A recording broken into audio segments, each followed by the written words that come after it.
انہوں نے حسین کے سجاد کو قتل کیوں نہیں کیا؟ کیا وہ اہمیت سید الساجدین سے واقف نہیں تھے؟ کیا وہ جانتے نہیں تھے کہ اگلا امام سجاد ہے؟ کیا انہیں خبر نہیں تھی کہ جو انکار بیعت حسین کی طرف سے ہوا وہی انکار سجاد کی طرف سے ہوا؟ جب وہ طاقت سجاد سے واقف تھے پھر قتل سجاد کیوں نہیں ہوا؟ یہاں میں لفظ کہنے لگا ہوں، وہ کرنا چاہتے تھے، کسی نے ہونے نہیں دیا۔ میں پڑھنے لگا ہوں فاتح شام کی طاقت، ہونے نہیں دیا۔ جب کمینوں نے مدینے میں امیر المومنین کے گلے میں رسی ڈالی تھی تو بڑی شہزادی نے قبر رسول پہ کھڑے ہو کے کہا تھا اگر علی کے گلے سے رسی نہ نکالی میں بد دعا کروں گی۔ بد دعا کے ڈر سے ان کے ہاتھ سے علی کی رسی نکل گئی۔ یہ ڈر گئے کہ اگر نبی کی بیٹی نے بد دعا کی مدینہ غرق ہو جائے گا۔ شام میں غریبہ فاتح شام شہزادی نے خیمے میں کھڑے ہو کے کہا تھا اگر کوئی بھی سجاد کی طرف بڑھا میں کربلا میں قیامت برپا کر دوں۔ صرف علی کی بیٹی کا ایک ایسا لہجہ یہ سجاد سے پیچھے ہٹ گئے۔ یہ جو ہر روز زندان سے اٹھا کے ملاؤن دربار میں بلاتا تھا یہ تکلیف دینے کے لیے نہیں، اسے خوف ہی سجاد کا بڑا تھا۔ یہ تخت میں بیٹھ کے بھی قیدی سے ڈر رہا تھا۔ اسے اہمیت امامت کا پتا تھا، اسے طاقت امام کا اندازہ تھا کہ امام کے سامنے یہ لوہے کے زیور کچھ بھی نہیں ہے۔ اگر علی کے بیٹے کو علی والا جلال آ گیا، اور ایسا ہوا، مقتل لکھتی ایسا ہوا کہ ایک بار دربار میں سجاد نے علی والے لہجے میں ایک ہی جملہ کہا تھا جب پورا دربار خالی ہو گیا۔ اس وقت سجاد نے علی والے لہجے میں ایک گرجدار جملہ کہا جب ایک ملعون نے یزید سے کہا مجھے وہ بچی قید میں چاہیے۔ میں اسے کنیزی میں لینا چاہتا ہوں۔ کنیزی کا نام آنا تھا سجاد کا چہرہ تک۔ لہجے سے سجاد کی آواز آئی ہماری امامت کا امتحان لو، ہماری غیرت کا امتحان۔ مجھے حکم ہے ماتمیوں کی طرف سے شہزادی کا تذکرہ بھی کرنا ہے اور حسین کے بیٹے سجاد کا تذکرہ۔ کیا کہنے شہزادی فضہ تیری عزت کے۔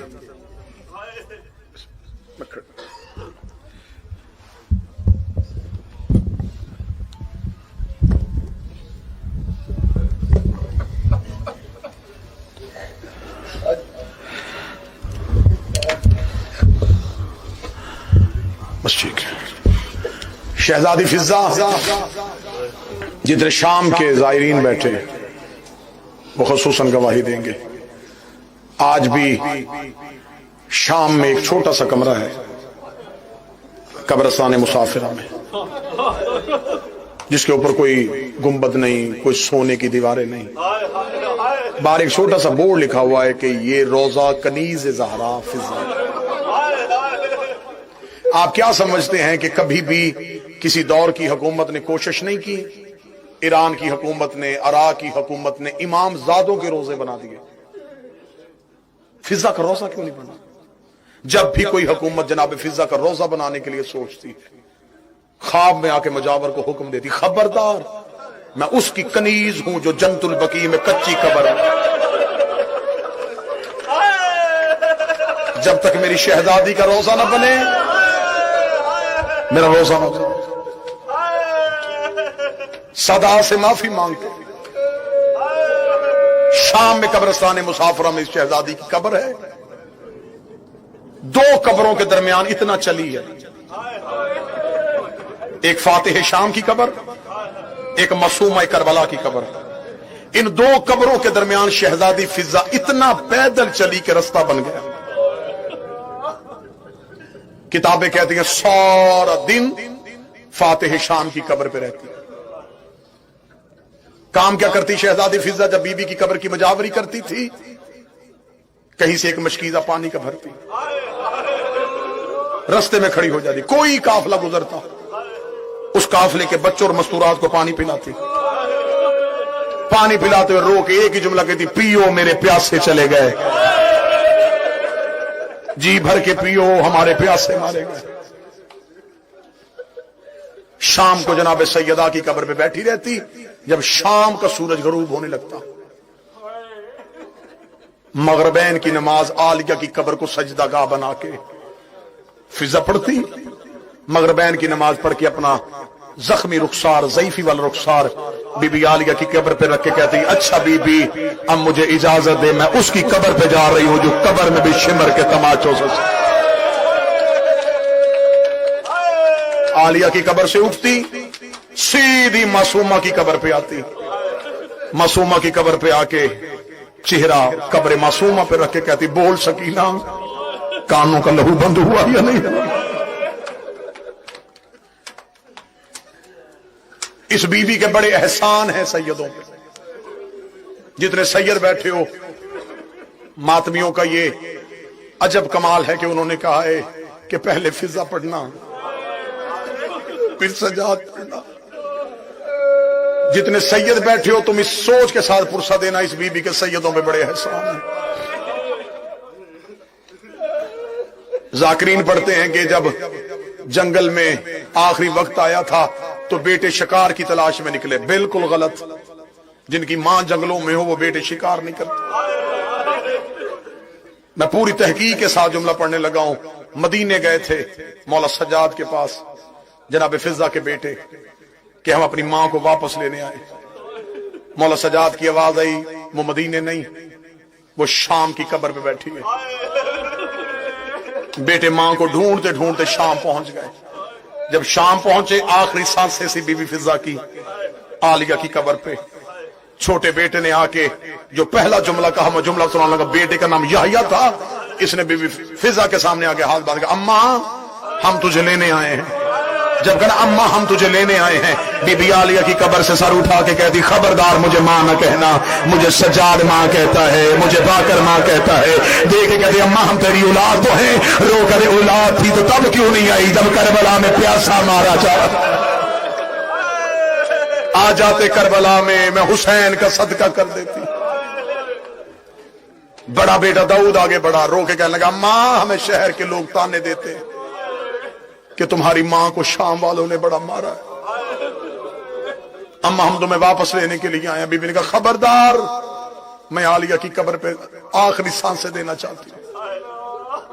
معتبر کتابیں کہتے ہیں چاروں بیٹے عالیہ کی قبر پہ آئے, ہاتھ باندھے, رو کر لگے, جتنی دیر نوکری ہماری ماں نے کی قبول کر. اے حسین کی پاک بہن, ہم اپنی ماں واپس لینے آئے. جب کہنا ماں واپس لینے آئے, قبر عالیہ ہل گئی. آواز ہے, اماں خوش نصیب ہے تجھے کوئی لینے آ گیا. اللہ جانے کون بندہ ہے جس کا دھیان مجلس میں نہیں تھا. اماں خوش قسمت ہے تجھے بیٹے لینے آ گئے. قسمت زینب کی نہ پیکی نگری ملی نہ بھائیوں کے پاس دفن ہو. بے فضا کی آواز ہے, نہ عالیہ میں آپ کی قبر پہ آخری سانسیں دینا چاہتی ہوں.